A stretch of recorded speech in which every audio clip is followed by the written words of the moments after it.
Salutations à tous, c'est le frère Mota Mwanidi. Et aujourd'hui, encore une fois, dans cette exhortation, on va aller dans Bible Kalatambali, la Bible authentique, la seule Bible sans erreur ni contradiction. Pour vous procurer le livre de la vérité, allez dans les éditions zululassan.com. Ici, on va dans l'évangile caché de Kundumane Moula Christ, l'être suprême dans le visible. Donc, l'évangile du vrai Christ noir, Joki Sabé. On va aller au chapitre 41 à partir du verset 3 jusqu'au verset 10. Donc le titre c'est « La femme malade depuis 12 ans ». Donc c'était une femme non initiée qui était malade pendant une longue période. Donc depuis 12 ans. Et donc au verset 3 jusqu'au verset 10. Au verset 3, il est écrit « Or, virgule ». Donc c'était déjà, par rapport au contexte, c'était Joe qui savait qu'il se rendait quelque part. Donc, il était pressé par la foule, donc, parce qu'il y avait un chef connu qui avait une fille qui était malade, elle aussi, depuis 12 ans. Et ce chef connu du village suppliait Joe Kisabé de venir, d'aller en fait guérir sa fille. Et donc, il s'y rendait. Et donc, c'est ça le contexte. Or, virgule, donc pendant cette période-là, en même temps, donc pendant cette scène-là, cette circonstance, or, virgule, il y avait une femme noire non initiée connue, atteinte d'une perte de sang depuis 12 ans, virgule, et qui avait dépensé une grande partie de son argent chez les guérisseurs non initiés, virgule, médecins, sans qu'aucun n'ait pu la guérir. Point. Donc, il y avait aussi une femme non initiée, donc non initiée qui ne marche pas selon le verbe, qui n'est pas dans la sanctification, dans la marche, par rapport au verbe. Donc, elle est encore en tant que non initiée. Mais néanmoins, elle est connue. Parce que le verbe de l'Oba, c'est toute chose, que même si peut-être cette personne est connue par rapport à l'époque de la personne, le temps de la personne, cet instant-là pour la personne, dans le visible de la pré-chute, il y aura un moment où la personne connaîtra la vérité et sortira de cet état de non-initié, donc sera gracié. Parce que le verbe de l'Oba est hors du temps et de l'espace. Donc, ici, donc, il y avait une femme noire, non initiée, connue, atteinte d'une perte de sang. Donc, elle était atteinte d'une perte de sang. Et concernant la perte de sang, on sait que si une femme a donc la perte de sang et que c'est quelque chose qui dure au-delà de la période, donc c'est quelque chose qui n'est pas normal. Donc c'est une situation. Et ça va représenter donc l'impureté. On voit cela dans Belé, donc Lévitico, appel à la conscience intérieure au chapitre 11 à partir donc au verset 6. Donc ici ce sont les lois et ici c'est impureté sexuelle de la femme. Donc il y a beaucoup dans Belé Lévitico, il y a beaucoup de lois, d'ordonnances, de préceptes pour le peuple. Et au verset 6, donc Belé 11, 6, il est écrit « Quand une femme a des pertes de sang pendant plusieurs jours en dehors de ses règles, ou que ces règles se prolongent au-delà du temps connu, virgule, elle est spirituellement contaminée aussi longtemps que dure l'écoulement comme pendant ces règles. Point. Donc voilà. Parce que pendant les règles, quand il y a l'écoulement de sang, donc c'est une période où la femme est impure. Donc c'est l'impureté. Et cette femme-là, elle avait des écoulements, mais pendant 12 ans. Donc ça durait, ça continuait. Donc c'est ça, c'est ce que ça va représenter, l'état d'impureté. Et elle essayait donc de remédier à la situation, d'obtenir donc la guérison. Et comment? Elle dépensait de l'argent, elle allait voir des guérisseurs, des personnes non initiées, parce que donc des médecins. Parce que néanmoins, dans le visible, il y a certaines personnes qui ont certaines connaissances, qui apprennent certaines choses par rapport aux plantes, comment guérir certaines maladies, certains maux. Mais ici, qui avait dépensé une grande partie de son argent, donc ici toujours dans Kundumane Moula 41, 1, 3, qui avait dépensé une grande partie, donc c'était néanmoins de grosses sommes qu'elle dépensait, une grande partie de son argent chez les guérisseurs non initiés, virgule, médecins, sans qu'aucun n'ait pu la guérir. Mais il n'y parvenait pas. Parce que ce sont néanmoins des non-initiés qui ont certaines connaissances, mais leur connaissance est limitée. Par rapport à ce qui arrivait à cette femme-là, ça les dépassait. Ils n'étaient pas capables de guérir cela. Comme aujourd'hui aussi, en cette époque, il y a plusieurs médecins, ils vont faire des études, mais il y a toujours des maladies qui ne seront pas en mesure de guérir. Mais pourquoi elle n'allait pas voir les initiés? Pourquoi elle allait voir des guérisseurs non initiés? Donc ça montre aussi par là par rapport à sa condition de non initié. Parce qu'à son époque, il y avait des initiés. Verset 4. Elle s'approcha par derrière, virgule.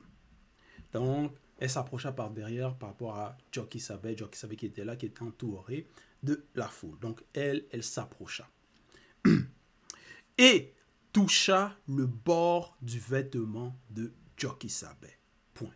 Donc, elle était dans une condition précaire de faiblesse. Et elle voit Jokisabé, qui est le Moutoudou, qui est le maître, qui est au-dessus même par rapport aux initiés, par rapport au Mutopé d'Amodi, au-dessus de tout ça là. Donc il les surpasse. Puisque c'est l'être suprême dans le visible. Il s'est dépouillé, il est venu. Et donc il a des pouvoirs. Il a des capacités qui vont surpasser les capacités des guérisseurs ordinaires, des médecins, des non-initiés. Verset 5. Car elle se disait en elle-même, dans son esprit. 2 points. Donc, maintenant ici, Bible nous révèle ce qu'elle pensait par rapport à ce qu'elle se disait à l'intérieur d'elle, dans son esprit. Si je peux seulement extirper une petite portion de sa puissance en touchant le bout de son vêtement, virgule, je serai guéri. Point. Donc, c'était ça son espérance. Là, elle avait la foi. Elle avait aussi la confiance. Elle avait l'espérance. Déjà, elle savait qui était Jokisabé. Et en lui, elle voyait la puissance, la guérison, le salut. Parce que elle avait dépensé beaucoup d'argent chez des non-initiés, tout ça là, et ça n'avait abouti à rien. Elle avait été déçue. Donc c'était la déception. Mais Jokisabé lui redonne espoir.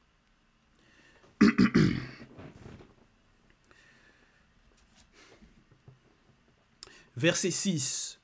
Au même instant,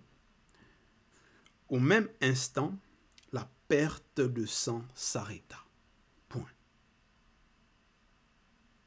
Donc, quand elle a touché le bord du vêtement de Jokisabé, au même instant, la perte de sang s'arrêta. Verset 7. Et Jokisabé dit, 2 points. Qui m'a touché spirituellement? Point d'interrogation. Donc, derrière l'acte, parce que visiblement, physiquement, elle va toucher le vêtement, mais derrière cela, c'est spirituellement, il y a une action qui est accomplie. Donc, et Jokisabé dit, il est conscient de cela, voici pourquoi il dit, qui m'a touché spirituellement. Comme tous s'en défendaient, virgule. Parce que Jokisabé, c'est le maître, c'est le mouledi. Donc, par rapport à la foule qui va l'entourer, donc quand il va dire, qui m'a touché spirituellement, oh. Donc les personnes vont ici commencer à se défendre, vont se mettre sur leur garde, vont se dire, oh, non, non, c'est pas moi. Non, non, non. Parce que ils savent aussi qui est Jockey Sabin. Et aussi, eux, ils vont se dire, bon, spirituellement, c'est pas eux. Donc, comme tous s'en défendaient, virgule, d'aller et ceux qui étaient avec lui dire, Moulay dit, la foule t'entoure et te presse, virgule, et tu dis, qui m'a touché spirituellement. Point d'interrogation. Donc, Dalé, il pose la question, lui, il va raisonner. Dalé et ceux qui étaient avec lui. Donc, ils vont raisonner, ils vont se dire, bon, la foule te presse, t'entoure, il y a beaucoup de monde. Et tu demandes qui t'a touché spirituellement. Mais, la foule te presse, il y a beaucoup de monde là, qui sont en train de... qui te presse. Donc, ils ne comprennent pas. Ils ne comprennent pas. Ils ne comprennent pas. Pourquoi ils posent la question? Donc, ils n'ont pas réellement pénétré la question de Jockey Sabin. Parce que lui, il a dit, qui m'a touché spirituellement? Donc, parce que c'est pas parce que tu vas toucher peut-être Jockey Sabin ou son vêtement que ça veut dire tu le touches spirituellement. Donc, c'est pas parce que tu le presses que c'est spirituellement que tu le touches. Verset 8. Mais Jockey Sabin répondit, quelqu'un m'a touché spirituellement, virgule, car j'ai connu qu'une puissance était sortie de moi. Et le moi ici, c'est avec un M majuscule. Point.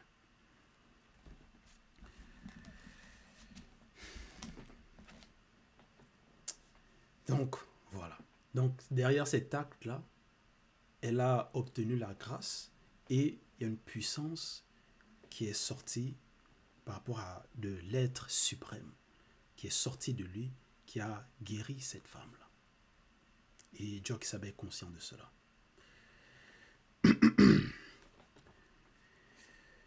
Verset 9. La femme, virgule, se voyant découverte, virgule. Si je m'arrête dans la virgule. Parce que par rapport à ce qu'elle pensait à l'intérieur d'elle-même, par rapport à son esprit, si je peux toucher, si je peux seulement extirper une petite portion de sa puissance en touchant le bout de son vêtement, je serai guéri.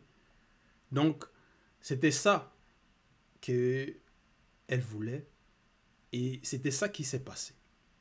Donc, mais c'était en elle-même qu'elle se disait cela. Donc, c'était quelque chose de caché. C'était quelque chose que les personnes ordinaires ne pouvaient pas savoir ce qu'elle pensait à l'intérieur d'elle, c'était quoi son objectif, pourquoi elle était là. Et qu'elle voulait la puissance, la guérison. Mais Jockey Sabin lui dit, j'ai connu qu'une puissance était sortie de moi. Donc, il est conscient qu'il y a eu quelque chose qui s'est passé. Donc, la femme s'est sentie découverte. Donc, il a su ce qui s'est passé. Donc, elle s'est sentie découverte. Donc, maintenant, elle va donc dire. La femme, virgule, se voyant découverte, virgule, vint toute tremblante se jeter à ses pieds, non point pour l'adorer, virgule. Donc, elle était toute tremblante. Donc, elle craignait néanmoins parce que c'était le Moulay dit.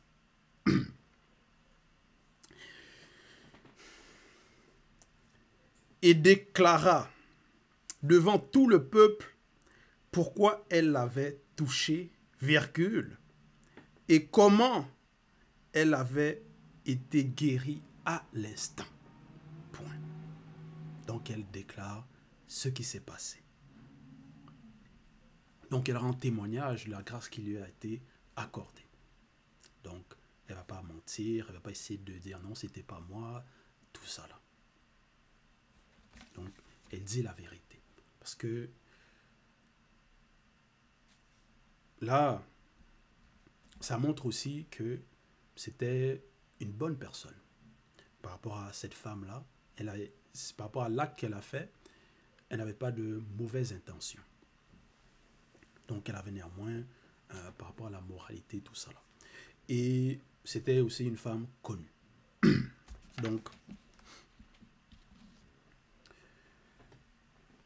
au verset 10, il est écrit, Joki-Sabé lui dit, 2 points. Donc Joki-Sabé, le moulé dit, va maintenant lui répondre. Parce qu'elle était dans un état, elle tremblait, tout ça là, il y avait la peur, mais elle a obtenu la guérison. Donc, voilà. Joki-Sabé va lui répondre.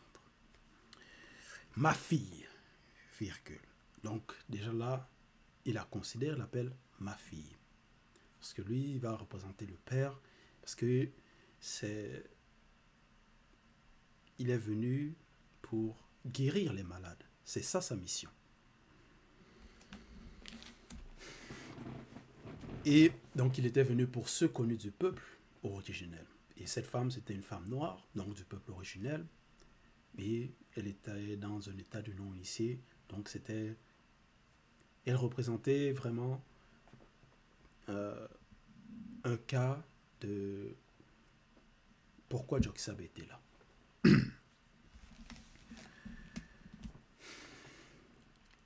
Ma fille, virgule, ta foi t'a sauvé. Point, virgule. Donc il dit ta foi. Parce qu'elle a eu la foi qui était Joki-Sabé, qu'il avait la puissance, qu'il avait des pouvoirs qui surpassaient, donc, qui étaient au-dessus de ce que les non-initiés pouvaient faire. Donc, il avait des capacités. Donc, il accomplissait des miracles. Donc, elle a mis sa foi en Joki-Sabé. Donc, la foi, l'espérance. Donc, ça, c'est la foi selon le verbe. Parce que, avant, elle avait la foi. Bon, quand elle allait par rapport chez les guérisseurs, les non-initiés, si elle dépense l'argent, néanmoins, elle met une sorte de foi que non, je vais dépenser l'argent, je vais leur faire confiance, ils vont pouvoir m'apporter une solution. Mais c'était pas, ça va représenter en fait la mauvaise foi. Ça va représenter aussi dans un autre plan par rapport aussi à cette époque, des personnes qui vont aller vers les faux pasteurs, des faux enseignants et qui vont être déçus, qui ne vont pas donc réellement transcender leur conscience, connaître la vérité et pour pouvoir atteindre l'Angela Bundea. Donc, qui ne vont pas grandir spirituellement. Bien au contraire, ils vont toujours être dans des problèmes et en plus, ils vont dépenser de l'argent parce qu'on sait que dans les églises actuelles, donc les fausses églises, tout ça là, donc les personnes vont dépenser l'argent, dépenser, donc ils vont s'appauvrir et enrichir les faux pasteurs, tout ça là. Mais ils ne seront pas nourris spirituellement, selon le verbe.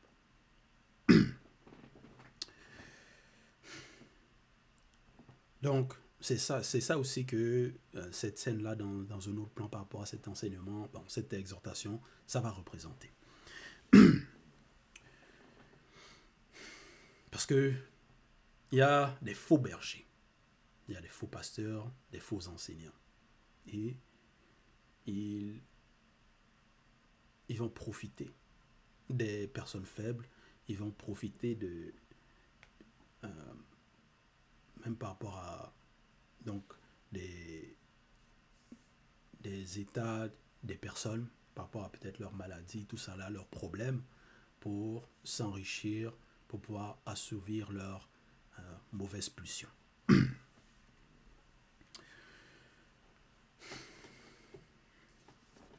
Mais Joki-Sabé est le bon berger.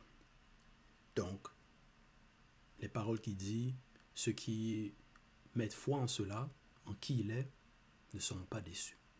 Donc, elle a eu la bonne foi. Donc, voilà, Jokisabe dit au verset 10, « Ma fille, virgule, ta foi, parce qu'elle a eu la foi, t'a sauvée. » Point, virgule. Voilà. Parce que dans cette foi-là, elle a aussi eu les œuvres et elle a eu la grâce. Elle a donc accompli des œuvres parce qu'elle a eu la foi et elle a donc touché le bout du vêtement, ce qui va représenter aussi l'action, parce que c'est la foi et les œuvres. Et en cela, elle a été sauvée, elle a été guérie. Point virgule, va en paix. Donc va, ça va aussi représenter continue la marche, continue le cheminement. Maintenant que tu es guéri, maintenant que tu es en bonne santé par rapport à cela, va en paix, continue, demeure sur le chemin de la vérité. Va en paix. Point. Donc voilà. C'était l'exhortation. C'est un enseignement dans la Bible ici qui pousse à la méditation aussi et qui nous enseigne qui nous exhorte, bien sûr, à rejeter aussi les fausses doctrines, d'éviter les faux pasteurs, les charlatans en fait, ceux qui n'ont pas le pouvoir de nous guérir réellement, qui n'ont pas le pouvoir de nous apporter la paix, qui n'ont pas le pouvoir de nous donner l'ongela bundia, la vie éternelle. Il y en a plusieurs comme ça. Et il faut suivre le bon berger, avoir la foi au bon berger. Et c'est parce que le bon berger, c'est le chemin, la vérité et la vie. Donc, Jokisabe en son époque, notre Mouledi, Zululassan en cette époque. Donc voilà, c'était l'exhortation, toute gloire et tout honneur à l'Oba, le seul et unique Créateur.